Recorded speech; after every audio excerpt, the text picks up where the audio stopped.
Imagine you're looking up at the sky, right? You're bracing for this, like, total apocalypse. Yeah. But then you realize the real nightmare has actually been sleeping beneath your floorboards for, I don't know, the last 10 years. Right, which is just horrifying to think about. It really is. I mean, usually when we talk about a planetary invasion, there is this expectation of overwhelming Oh, spectacle. absolutely. The classic sci-fi trope. Exactly. Like the skies darken, the orbital defense lasers just light up the atmosphere, and you get this endless, frenzied tide of screeching bioforms just dropping from the And heavens. dropping right on top of you. Right. You picture the defenders on the fortress walls just staring up in absolute terror as this, like, wave of teeth and claws rushes them from the horizon. Well, yeah, because that is the classic shock and awe approach, right? Mhm. Massive kinetic strikes, total planetary saturation. Just throwing bodies at the problem. Exactly, just throwing in billions of bioforms into the meat grinder until the defenders, well, they literally just run out of ammunition. But then, you step into the reality of the threat we are analyzing today, and that entire tactical playbook it gets completely shredded. Torn to pieces, yeah. We are looking at an adversary that is exponentially more terrifying because it completely bypasses the horizon. He doesn't even care about the horizon. Right. So, welcome to this custom curated deep dive.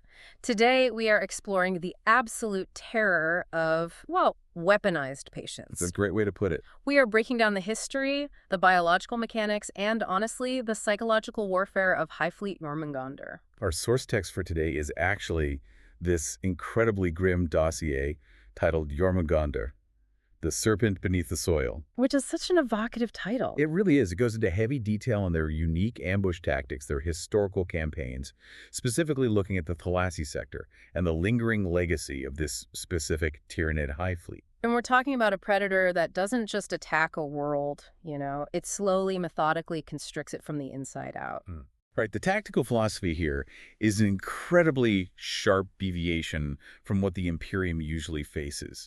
I mean, it's night and day. Yeah. When we analyze Jormungandr's campaigns and we look at the absolute devastation they unleashed across the Thalassy sector, we are looking at an entity that has completely perfected the subterranean ambush. It's just wild to me. It's a biological force that fundamentally alters the geography of a war zone. And, it leaves this lingering, almost viral legacy long after the guns fall silent. Even the designation the Ordo Xenos gave this fleet, like, it's a massive indicator of how it operates. Jormungandr, The world serpent. the world serpent from ancient Earth mythology, the beast that dwells deep in the unseen depths, encircling the globe, just biding its time until the final battle. It's fitting, isn't it? It is such a chillingly accurate moniker for a Tyranid fleet, but it's also weird, right?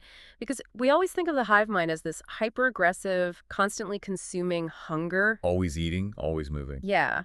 So the idea of a quote-unquote patient alien swarm just feels fundamentally wrong. Well, I think it feels wrong because it contradicts our basic understanding of what an apex predator is supposed to do. Right. Predators chase things. Exactly. Predators chase, predators strike.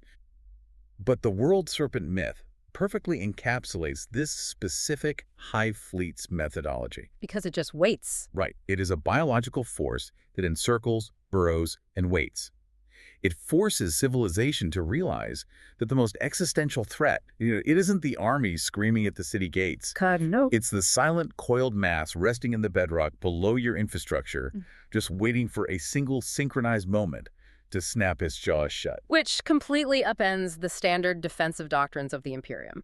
I mean, if you want to understand how a swarm fights from beneath the ground, we have to look at how they actually make planetfall. Which is a logistical nightmare if you think about it. Right, because getting a billion Tyranids onto a fortified Imperial world without triggering every single void shield and defense laser in the sector, that is a monumental task. Oh, absolutely. And here is where Jormungandr just completely abandons the standard playbook. They don't do orbital invasions. No, they absolutely avoid them. Which is crazy. It is. I mean, consider a typical invasion from a force like Hive Fleet Behemoth. Right, the big brute force guys? Exactly. Behemoth relies on brute force orbital superiority. They push massive moon-sized bioships into the high orbit of a world. Just taking a ridiculous amount of damage doing it, too. Oh yeah, they absorb staggering casualties from the orbital defense grids, and they just forcefully rain down mycetic spores in a continuous grinding assault. Just an absolute meat grinder in the sky. Right. But Jormungandr, they operate on a doctrine of total stealth and misdirection. So they use what analysts call the asteroid arsenal, which, I mean, that sounds like a bad action movie. It does sound a bit pulp sci-fi. But the reality of it is staggering, because instead of flying their bioships into orbit, they basically just loiter at the edge of a system. Hanging back in the deep void. Yeah, and they snare massive asteroids and orbital debris, and then they physically hollow these rocks out, pack them full of tyrannid bioforms, and just hurl them at the target planet. It's brilliant, really. They are essentially throwing disguised meteors. It's like a Trojan horse, but the horse is a flaming rock. And the biological engineering required to achieve this is it's phenomenal. How do they even do it? Well, these aren't just hollowed out rocks acting as like basic drop pods. The tyrannid biovessels secrete highly concentrated, localized bioplasmic acids. Oh, wow. Okay, so they use this acid to literally melt the nickel-iron cores of these huge asteroids. Just eating away the center of a meteor. Exactly. And then they exude this rapidly hardening chitinous resin to seal the breach. Well, like organic superglue? Pretty much. They turn a dead, freezing rock into a pressurized, shock-absorbing biological terrarium. That's insane. And it's fully capable of surviving the intense friction of atmospheric entry. So they are throwing armored, flaming rocks through the atmosphere at tens of thousands of miles an hour. But let's pause here for a second because this seems totally contradictory to me. How so? Well, if Jormungandr is the ultimate cunning, patient, subtle predator, isn't lobbing 1,000,000 tons of space rock at a planet incredibly imprecise. Ah, I see what you mean. Like, you can't steer a meteor, you can't ensure it hits a specific military installation or a staging ground. It feels, I don't know, sloppy for a supposedly master tactician. It definitely looks imprecise, but only if you assume their goal is a targeted surgical strike. Okay, so what is the goal then? The imprecision is the entire point. Yeah. You really have to evaluate the dual purpose of this delivery method. All right, break that down for me. First, it acts as a devastating kinetic bombardment. I mean, when a shower of massive asteroids slams into a populated planet, the immediate results are just apocalyptic. Right, of course. You are dealing with localized earthquakes, massive tsunamis. Thermal shockwaves. Yeah, thermal shockwaves and continental dust clouds just blocking out the sun. Exactly. And in that catastrophic environment, what do you think happens to the planetary defense grid? Well, it's completely wrecked, I'd imagine. Totally crushed. Anti-air batteries are crushed beneath tectonic shifts, long-range auger arrays and sensor grids.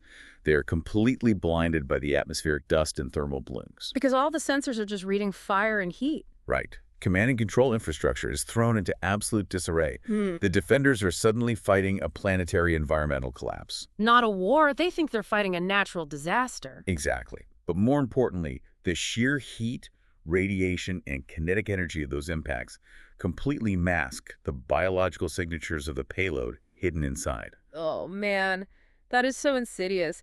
The Auspex scanners of the Planetary Defense Forces just register a catastrophic natural disaster. They just see heat plumes. Yeah, heat plumes and impact craters. They have no idea. They see a freak astronomical event, and the entire planetary response immediately shifts from military defense to civilian disaster relief. Of course it does. The armies are deployed to pull survivors out of crushed hablocks, to restore failing plasma generators, reroute flooding.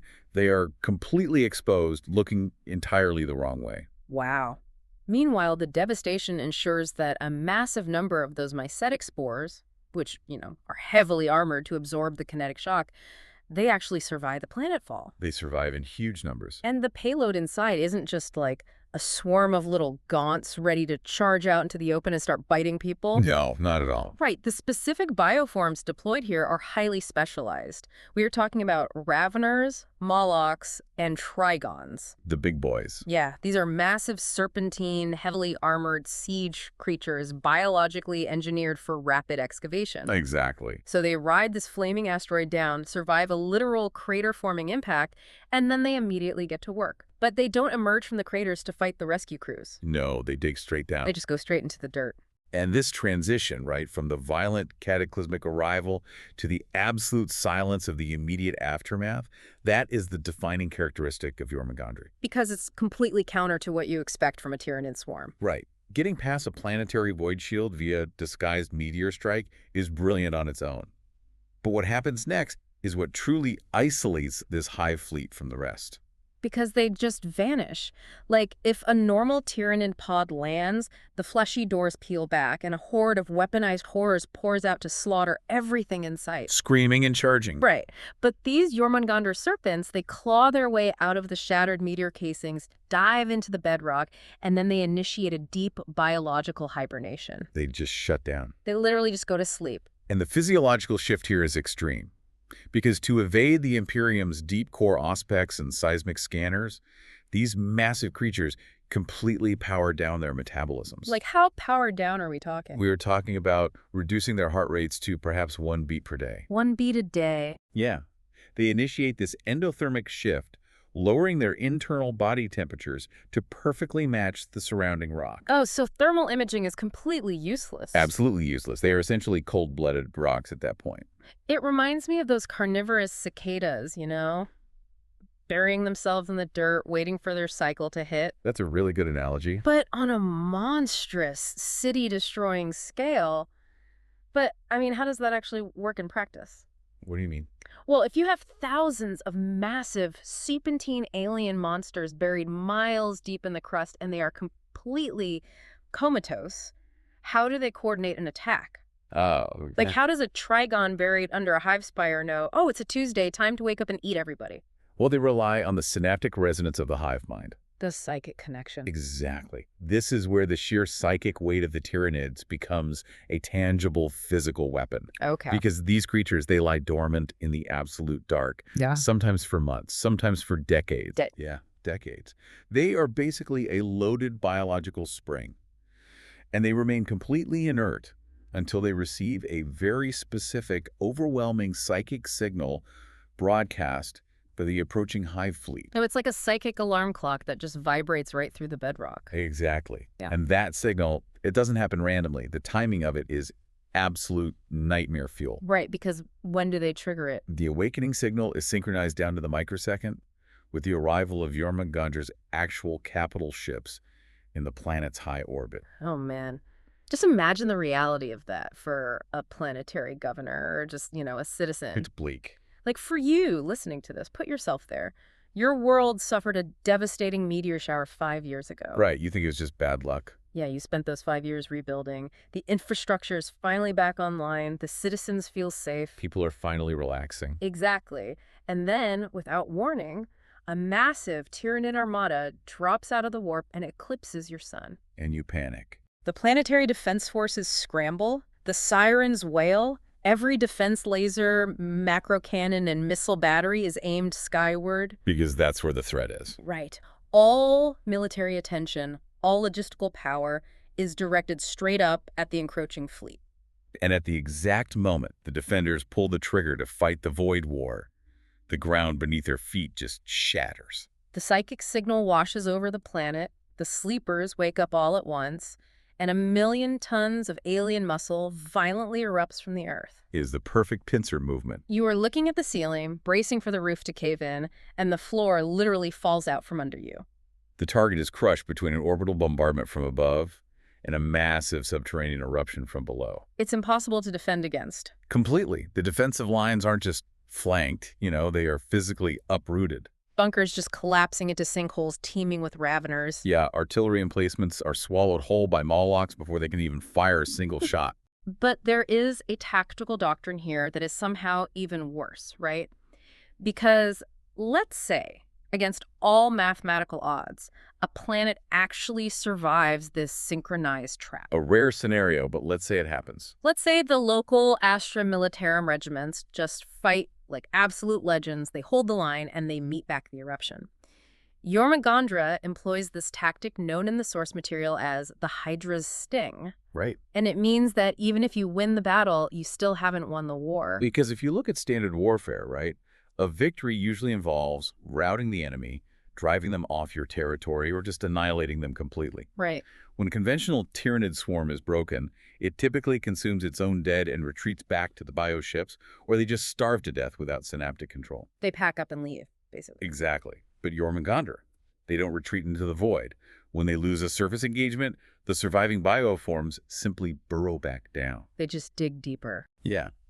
They retreat miles into the planetary mantle, they expand their tunnel networks, and they go right back into endothermic hibernation, They literally just reset the clock. which fundamentally alters the psychological state of the surviving population. Completely. I mean, think about what this implies for us, for the listener. If you were a citizen or a soldier on one of these besieged worlds, It's a waking nightmare. the psychological toll is unimaginable. You survive the meteor strikes. Years later, you survive the ground ripping open. You watch your friends die. Yeah, you watch people die, you fight off the monsters, you hold your city, and your reward is knowing that the monsters are still down there. You can never rebuild a structurally sound city because the bedrock is entirely honeycombed with alien tunnels. Every time a truck drives by and rumbles the ground, you probably flinch. Oh, you can never truly sleep because the ground might start vibrating again tomorrow, or, it might happen in 50 years. You are permanently trapped in a state of high alert paranoia. The enemy is essentially treating your planet as a pantry. That's a terrifying way to frame it, but it's accurate. You are living on a geological ticking time bomb, and the detonator is held by an alien intelligence light years away. It breaks a civilization's will to exist long before it actually kills them. It's pure environmental warfare. I mean, they transform the very ground you stand on into a hostile entity. Which brings us to the Thalassa sector. Because if we want to see these subterranean horror tactics applied on a macro scale, this campaign is the ultimate case study. It really is the textbook example. We aren't just talking about one planet falling to these ambushes. We are talking about an entire imperial sector slowly being strangled to death. The Thalassa campaign is a brutal demonstration of the Imperium of Man attempting to fight a conventional war against an enemy that completely refuses to adhere to conventional physics or geometry. So the first major engagement that really sets the tone for this whole sector-wide slaughter happens at a place called the Goyen Valley. Right. And this involves Commander Chenkov and the Valhallan 18th, the quote-unquote Tundra Wolves. A very famous regiment. Oh yeah, and for anyone familiar with imperial military history, Chenkov is notorious. He does not do subtle. No, subtle is not in his vocabulary. He brought over 1 million guardsmen to the Goyen Valley to face Jormungandr's initial vanguard. Over 1 million. That is a staggering concentration of infantry and armor. We're talking 1 million rifles, thousands of Lehman-Russ battle tanks, concentrated artillery batteries. Just a wall of guns and bodies. And the result was exactly what you would expect from Chenkov, right? A brutal, grinding, horrific battle of attrition where the Tyranid vanguard was completely obliterated by sheer, overwhelming firepower. It was a bloodbath, but an imperial victory on paper. But let's look closer at this, because I read the source and I immediately saw a massive contradiction here. Let's share it. We just spent 20 minutes establishing that Jormungandr is the ultimate subtle, patient, subterranean ambush predator. True. So why did their very first major engagement in the Thalassa sector turn into a massive World War I-style meat grinder on an open valley floor? It does seem completely out of character. Right. That is the exact opposite of subtlety. It seems counterintuitive, absolutely, but it actually highlights a crucial aspect of Tyranid adaptation. Jormungandr favors the unseen strike, yes, but we cannot forget that they are fundamentally a Tyranid hive fleet. Right. They have numbers. Limitless biological reserves. So when we analyze the Goyen Valley, we're very likely looking at Jormungandr simply probing the imperial defenses. So wait, they threw thousands of bioforms into a meat grinder just to see how hard the Imperium would punch back. Precisely. I mean, in any grand strategy, you occasionally sacrifice a pawn to force your opponent to reveal their deployment patterns. Oh, to see their response times and artillery ranges. Exactly. The hive mind feeds on data just as much as it feeds on biomass. Furthermore, look at the opponent. Commander Chenkov's entire tactical philosophy relies on human wave assaults. Right, the guy will march 10,000 men into a minefield just to clear a path for his tanks. Exactly. So it is highly probable that the Imperium, through the sheer brute force density of 1 million guardsmen charging across a valley, literally just forced the Tyranid vanguard out of the shadows. Oh.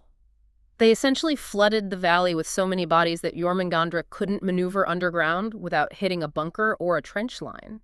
They cornered the snake and forced it into a fistfight. Man. And that reveals a deeply unsettling reality for the Empyrean, doesn't it? It really does. Even a stealth Tyranid fleet can still manifest world-ending numbers when it is forced to mass its forces. Right. They prefer to play the long game of psychological and subterranean warfare? Sure. But if they need to lock horns in a grinding war of attrition that costs millions of lives, they have the biological capital to spend. But they learn the hive mind doesn't make the same mistake twice. No, it adapts incredibly fast. Because if Goyen Valley was a temporary failure of subtlety, their assault on the planet Cephrax is where they truly perfected it. Cephrax is a fascinating case study. It really is, because Cephrax proves Jormungandr can crack a physical fortress, and it takes us into the architectural horror of their warfare. Yes, the architecture is key here. Because Cephrax wasn't just a regular planet, it was a hive world. And for you listening, if you aren't familiar, we are talking about a planet completely encased in urban sprawl, with spires reaching miles into the upper atmosphere, housing tens of billions of citizens. It is essentially a planet-sized bunker. Right. Hive worlds are the logistical and industrial hearts of the Imperium. They are specifically designed to withstand orbital bombardments and centuries-long sieges. They're built tough. Very. The sheer density of rockcrete, adamantium plating, and void shields makes them incredibly difficult targets for any conventional invasion. But the threat Jormungandr posed to Cephrax was so existentially terrifying that it caused something almost unheard of in Imperial history. It's one of the craziest details in the dossier. It's insane. Cephrax was heavily defended by the loyalist Crimson Castellan's Space Marines. But as the Tyranid swarm approached, a massive warband of their renegade brethren Chaos Space Marines, who had been fighting a bitter, blood-soaked civil war against them for centuries, they actually arrived and joined forces with the loyalists to fight the swarm. Which is, to contextualize how bizarre that is, you have to imagine two factions engaged in an utterly merciless, ideologically driven, holy war. Like they hate each other more than anything. Exactly. And they suddenly call a total ceasefire, stand back to back, all because a natural disaster is about to consume the very ground they're fighting over. It really speaks volumes about the sheer, overwhelming dread Jormungandr inspires. It does. Even the corrupted forces of chaos recognize that if they didn't hold the line together, there would literally be no world left to conquer. But here is the tragic reality of Cephrax. Even with a unified front of augmented super soldiers fighting side by side, Cephrax fell. It did. And the mechanics of how it fell completely validate Jormungandr's doctrine, because while these massive armies of Space Marines, supported by billions of armed citizens, were manning the walls, fortifying the choke points, locking down the upper levels of the spires. Getting ready for a massive siege. Right. Jormungandr entirely ignored them. Completely bypassed the defensive. They deployed the Molochs. And you mentioned the Moloch earlier, but this is really where it shines. A Moloch is the apex engine of Jormungandr's subterranean siegecraft. These bioforms, they didn't engage the Space Marines at the gates. They dove deep beneath the surface and began gnawing through the actual geological foundations of the brave cities. See, the analogy that always comes to my mind here is playing a game of chess against an opponent who, instead of capturing your knights and rooks, simply starts eating the wooden squares of the board itself. That is an incredibly accurate way to visualize it. The pieces have nowhere to stand. Right. A hive spire might be fortified with heavily armed bastions and void shields, but its entire structural integrity relies on the bedrock beneath it. If the bedrock is gone, the shield doesn't matter. Exactly. The Molochs simply consumed the load-bearing strata of the planet's crust.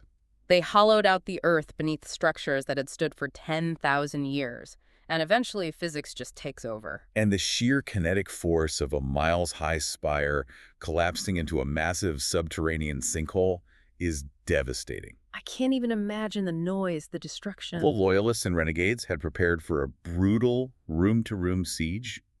Instead, the ground simply vanished beneath them. Millions of defenders, heavily fortified bastions, entire mechanized divisions, all of it just swallowed by the collapsing Earth. It renders all the firepower of the galaxy completely irrelevant. It doesn't matter if you have 1,000 heavy bolters aiming at the horizon if the ground you are standing on drops out from under you. Jormungandr literally weaponized the architecture of Cephrax against its own defenders. Why bleed your swarm dry assaulting an adamantium wall when you can just undermine the foundation and let gravity do the killing for you? It is the ultimate expression of asymmetrical warfare. It really is. So Cephrax proves Jormungandr can effortlessly bypass physical barriers. But, Physical destruction is almost too simple for the hive mind at this point. Oh, they go much further. Right, because what happens when they encounter a world where the primary barrier isn't a wall, but the psychology and morale of the defenders themselves? This is where it gets truly dark. It does. That takes us to the tragedy of Gedron II. And this is where we see the true, insidious intelligence of this alien swarm. Gedra II is arguably the most chilling example of psychological manipulation in the entire history of the Tyranid Wars. It is so messed up. It demonstrates that the hive mind actively models the emotional and psychological state of its prey, and then it weaponizes those states. So here's how the invasion of Gedron II actually started. Jormungandr arrived in the Gedron system and executed their signature opening move, the asteroid arsenal. The flaming rocks. Yep. They bombarded the planet with disguised meteors. The planetary defense forces scrambled, bracing for the inevitable subterranean eruption. And they knew what was coming. They thought they did. But the eruption never came. Instead, the Tyranid fleet in orbit seemingly broke formation and retreated. The attack just stopped. The skies cleared. And from the perspective of the planetary governor, this is a miraculous turn of events. You'd think it was divine intervention. They weathered the initial kinetic strike, and the enemy seemingly just lost its nerve and fled. The governor actually declared a glorious planetary victory. I mean, you can imagine the scene. The immediate transition from apocalyptic terror to overwhelming relief. There were likely parades in the streets. Probably. The defense grid was powered down. The soldiers who had been sleeping in trenches for weeks were sent back to their barracks. The adrenaline of the entire planet crashes. Exactly. The societal tension releases. And that, right there, is exactly what the hive mind was waiting for. It's so sick. The false retreat is a predatory masterclass. The Tyranids understand that humans operate on momentum, hope, and morale. By allowing that governor to declare victory, the defenders naturally, inevitably, lower their guard. Weapon systems are taken offline for maintenance. Auger arrays are recalibrated. People start going back to work, living their lives. And then, months later, when the planet was completely relaxed and focused on rebuilding, Jormungandr finally struck.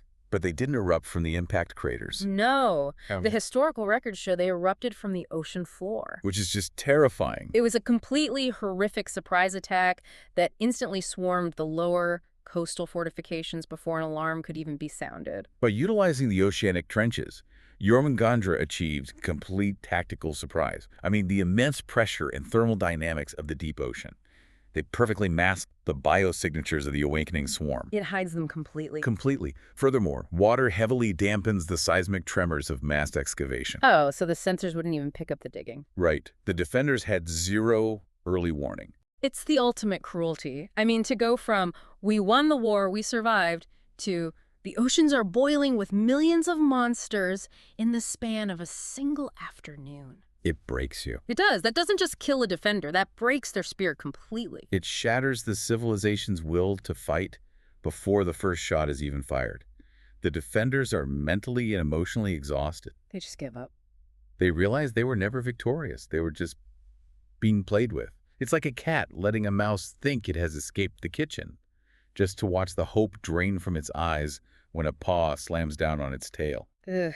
Which is a horrifying segue to our next point, because Jormungandr doesn't just play these elaborate cat-and-mouse ambush games on the ground or in the oceans. No, their tactics scale perfectly into the void of space. Right. The Sarposia ambush proves that this hive fleet can turn the cold vacuum of space into just another hiding spot. Which really messes with Imperial naval doctrine. Well, the naval doctrine of the Imperium is heavily reliant on long-range Auspex scanners, thermal imaging, and immense macro-cannon batteries. They expect naval combat to be a game of broadsides and orbital positioning. Like ships of the line fighting across miles of space. Exactly. But when Battlefleet Gammak, which was this massive Imperial naval armada, responded to a distress call at a planet called Sarposia, they found absolutely nothing. Nothing at all. They dropped out of the war, powered up their weapons, and just stared into empty space. There were no Tyranid bioships blockading the planet. There was just a massive, silent field of asteroids drifting in orbit. It creates this eerie, tense silence, right? Yeah. An entire sector fleet is sitting at battle readiness, scanning a debris field where a major engagement should be taking place, and finding zero thermal or biological emissions. It is the absolute classic sci-fi trope. It's literally Han Solo hiding the Millennium Falcon in an asteroid field to evade Star Destroyers. True. But Jormungandr twists that trope into something deeply biological and, well, horrific. Because the Imperial fleet drifted deeper into the asteroid belt, pushing their augers to maximum sensitivity, trying to find where the Tyranids had fled. Looking for any sign of them. Right. And then the asteroids themselves began to crack open. Wait, so they weren't hiding behind the asteroids to mask their sensor profiles? No, they were hiding inside them. Inside the rocks. The bioships of Jormungandr, these are massive capital-class macroorganisms, had actively grown thick, calcified, rock-like armor over their entire hulls. Oh my god. Or, in some cases, they had literally burrowed into existing massive asteroids and gone into a deep void hibernation. Just like the creatures on the ground. Exactly. They perfectly matched the ambient temperature of deep space, completely camouflaging themselves from the Imperial scanners. So you are an Imperial Navy captain, staring out the viewport of your cruiser, and suddenly the massive, dead rock floating 3 miles off your port, bowed, just uncoils into a giant, glistening, squid-like alien leviathan that immediately rams its tentacles through your bridge. The Imperial Armada was instantly annihilated. They were utterly surrounded by an enemy that they couldn't see until it was physically tearing their hulls apart. That is brutal. But this engagement proves that Jormungandra's philosophy of ambush scales infinitely. Right. The exact same camouflage and misdirection applied by a small Ravener digging under a bunker is utilized by a multi-kiloton biological battleship hiding in a planetary ring. The doctrine is universal. But there is a catch to infinite scaling, isn't there? There always is. Right. As the Thalassy conflict escalated and the Imperium started pouring more and more resources into the sector, Jormungandr was forced to adapt again. And this brings us to the apex of their subterranean terrors. The big ones. Yeah, they started deploying bioforms so massive that their sheer scale became a liability. I mean, when you create a monster large enough to collapse a city block, you can no longer easily hide it. It is the inherent risk of biological escalation. I mean, Jormungandra's primary advantage is stealth. But when faced with heavily entrenched, super heavy Imperial armor, they needed to create siege breakers of unprecedented size. Which leads us to the events on the Forge World of Majur. Now, Forge Worlds are the industrial powerhouses of the Imperium. The factories. Yeah, they are entirely dedicated to manufacturing the most devastating, massive weapons of war in the human arsenal. The skies are choked with smog, the surface is covered in massive manufactorums, and they are typically guarded by Titan legions. Walking mechanical gods bristling with city-leveling firepower. Exactly. So to crack Majur, Jormungandr had to deploy something catastrophic. They unleashed a highly specialized Trigon variant. And the source material's description of this thing. It's wild. The physiological descriptions of this creature defy standard Tyranid biology. It was essentially a subterranean serpent the size of a Reaver battle titan. A snake the size of a skyscraper moving underground. The friction and kinetic displacement alone would be staggering. Oh, a creature of that mass moving through the planetary crust wouldn't just dig. It would cause localized, highly destructive tectonic events simply by shifting its weight. Just wiggling would cause an earthquake. Yes, the seismic alarms on Majur would have been screaming for days before it finally breached. And when it did, it erupted right in the middle of the Legiu Annihilator's staging grounds. A subterranean ambush against walking mechs that weigh thousands of tons. Right. It tore a ruinous path through the defenders, crushing tanks and snapping the legs of scout titans. But here is where the story of Majur takes a brutally dark turn. The fallout. Yes, because the defenders, through sheer concentrated firepower, actually managed to bring this behemoth down. They killed it. They killed the apex monster. But winning that fight is exactly what doomed the planet. We have to look closely at the physics of this engagement. You have a skyscraper-sized biological organism dying in the center of a heavily fortified manufacturing complex. And it doesn't just quietly expire. No, in its death agony, a creature of that scale thrashes violently. Its massive death throes literally leveled the battlefield. Yes. The sheer kinetic force of its spasms crushed the defensive walls, shattered the void shield generators, and collapsed the subterranean tunnel network it had created. Which in turn collapsed the surface structures above it. Exactly. The Imperium spent immense resources, likely losing incredibly valuable, irreplaceable titans, just to achieve a tactical victory.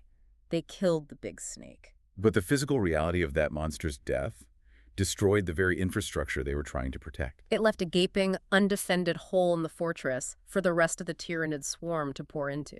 It illustrates a terrifying paradox when fighting Jormungandr.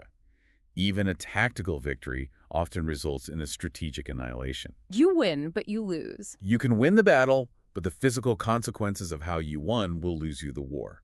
It is an incredibly demoralizing lose-lose scenario for any Imperial commander. Speaking of Imperial commanders, we need to talk about the man who finally tried to cut the head off this serpent. Yes, because the Phalassi campaign couldn't go on forever.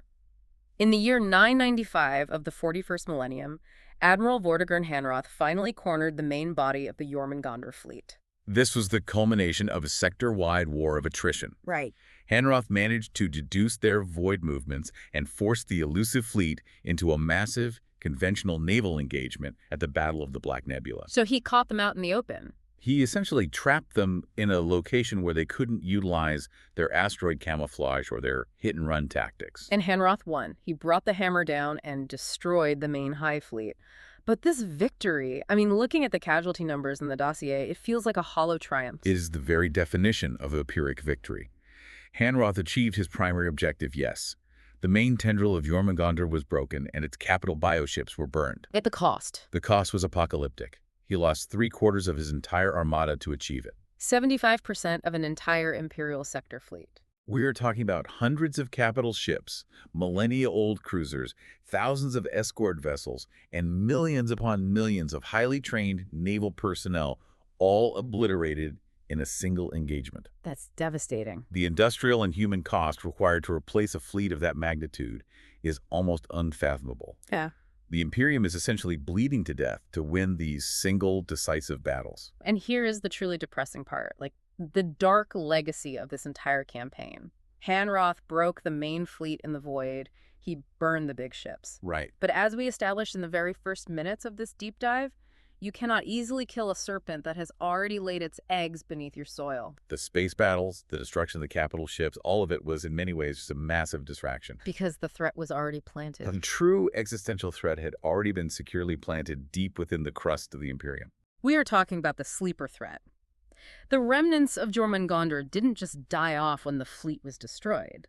There are thousands of Jormungandr's children broods of Raveners, Molochs, and dormant Trigons, still sleeping beneath the soil of over 100 different worlds across the Phalassi sector and beyond. It is a galactic-scale ticking time bomb. The Imperium won the Void War, yes, but their reward is being tasked with garrisoning hundreds of planets. And dedicating massive manpower to guard civilian worlds against an enemy that honestly might not wake up for 5 centuries or might wake up tomorrow afternoon. It forces the Imperium into a permanent state of draining, localized paranoia. It is a massive tax on their military resources. But Jormungandr's legacy gets even worse on a macro-strategic level, doesn't it? It absolutely does when you look at the galactic map. Right. Historically, whenever a Tyranid Hive fleet invaded the galaxy forces like Behemoth or Kraken, they always attacked from a very specific direction, the eastern fringe. It created a predictable pattern. The Imperium recognized the eastern fringe as the primary front line against the Tyranid menace. So they built up their defenses there.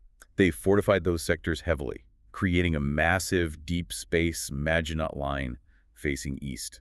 But Jormungandr didn't come from the east. It attacked from significantly further to the galactic north. Which completely changes the math for Imperial High Command. It breaks all their plans. It is a fundamental, terrifying paradigm shift.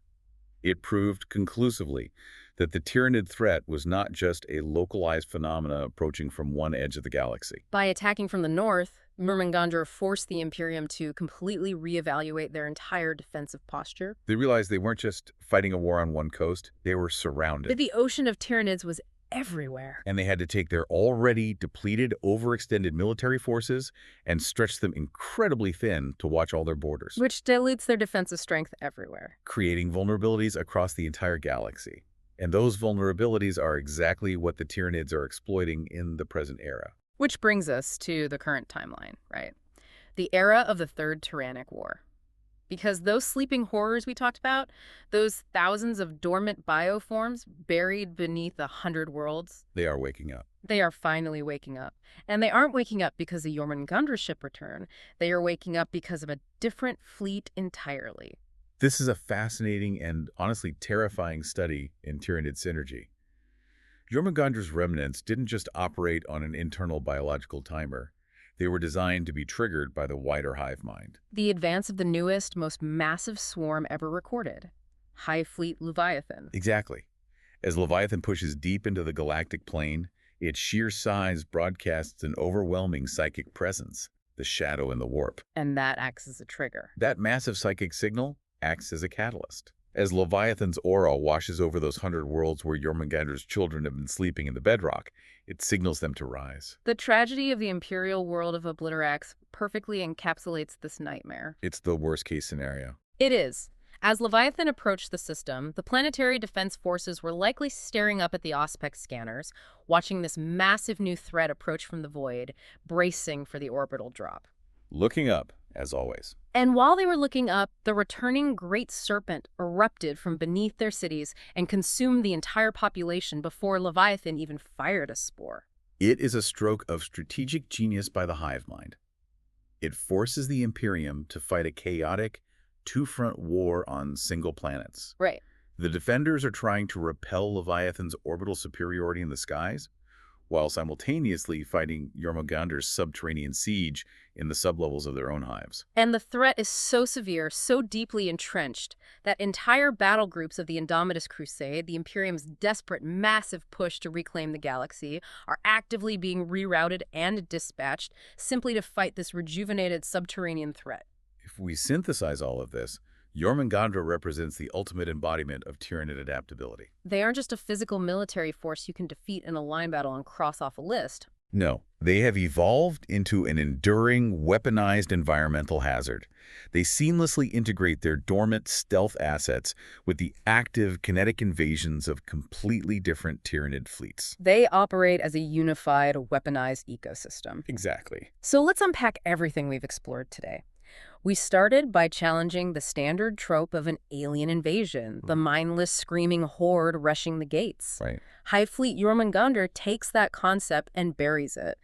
It isn't just a wave of teeth and claws, it is a highly intelligent, patient, cunning predator. It forces you to fight entirely on its terms. It weaponizes time by going to sleep for decades. It weaponizes geography by literally eating the foundational bedrock of your civilization. And most terrifyingly, it weaponizes your own psychology and false sense of security against you.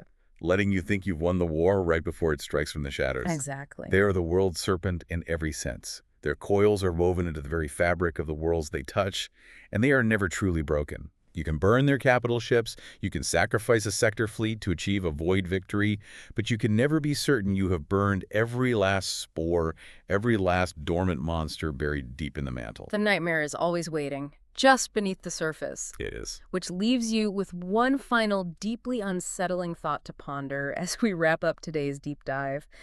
We spent this time analyzing how this supposedly primal, devouring alien intelligence is incredibly capable of learning. It adapts. It learned extreme patience. It learned complex psychological manipulation. It learned strategic, century-spanning hibernation. And that's terrifying enough. Right. So if a supposedly mindless alien swarm can learn to be that patient, what other distinctly quote-unquote human or sentient traits might the hive mind eventually adopt in its quest to consume the galaxy? That's a chilling thought. If it can learn patience, could it learn diplomacy purely as a tactic to break a treaty? Could it learn to manifest fear just to reflect it back at us and break our morale? It is a deeply dark universe out there, and the shadows are only getting longer. Thank you for taking this deep dive into the unseen terrors with us today. Keep questioning, keep learning, and maybe, just maybe, keep an eye on the ground beneath your feet.